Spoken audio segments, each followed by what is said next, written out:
অর্ধ পৃথিবীর শাসক গাছতলায় শুয়ে আছে, বাহির থেকে একজন ওনার নাম শুনে এই দেশে আসছেন, এসে বলে যে আপনাদের দেশের প্রধানমন্ত্রী একটু দেখতে চাই।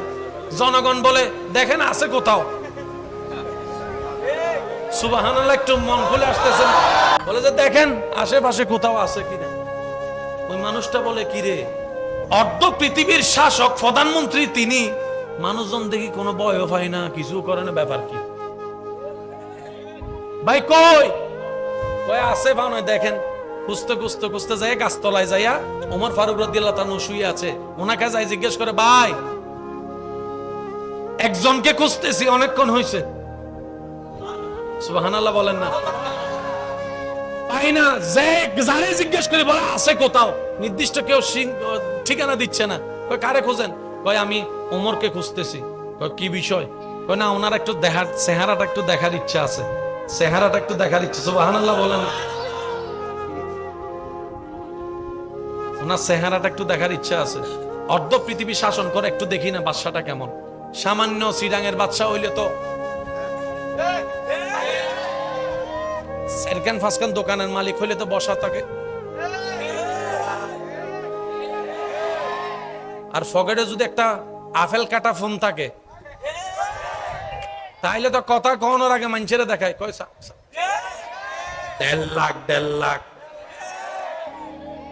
আর হাতে যদি স্মার্ট ওয়াচ থাকে জীবনও আর ফোন রিসিভ করে না।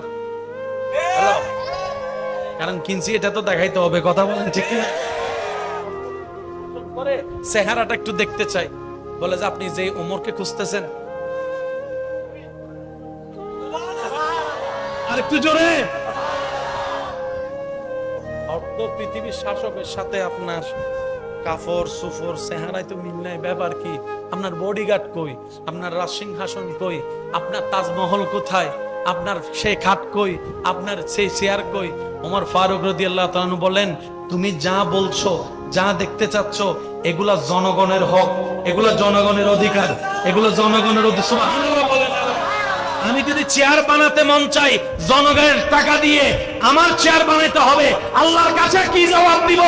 আমি সেই কাজ করব না। আর আমি তো কারো কোনো ক্ষতি করি নাই, আমার এরকম গার্ডেরও দরকার হয় না। ফারুকে আজম, এবার জিজ্ঞেস করেন, ও ফারুকে আজম, আপনি এত সুন্দর দেশ চালানো শিখছেন কার থেকে? উত্তর দিবে, আমরা নবী রহমাতুল্লিল আলামিনের স্কুলের ছাত্র, আমরা নবী রহমাতুল্লিল আলামিনের স্কুল থেকে এই শিক্ষা নিয়েছি। চিৎকার দিয়ে একবার বলা যাবে সুবহানাল্লাহ? যতজন আল্লাহর বান্দায় কি আওয়াজে বলেন তো সুবহানাল্লাহ? আপনারাই বলেন তো, সারা পৃথিবীর শাসক যদি সব এই মেন্টালিটির হয়, এই চিন্তার হয়, আর কেউ উপবাসে ঘুমাতে হবে না? জোরে বলেন, উপবাসে ঘুমাতে হবে না? ক্ষুধার যন্ত্রণায় কষ্ট পেতে হবে না?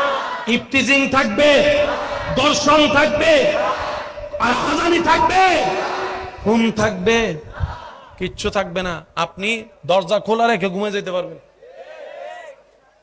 আল্লাহ আমাদের সবাইকে সেই ইসলামের নূর আলো নেওয়ার তৌফিক দান করুন।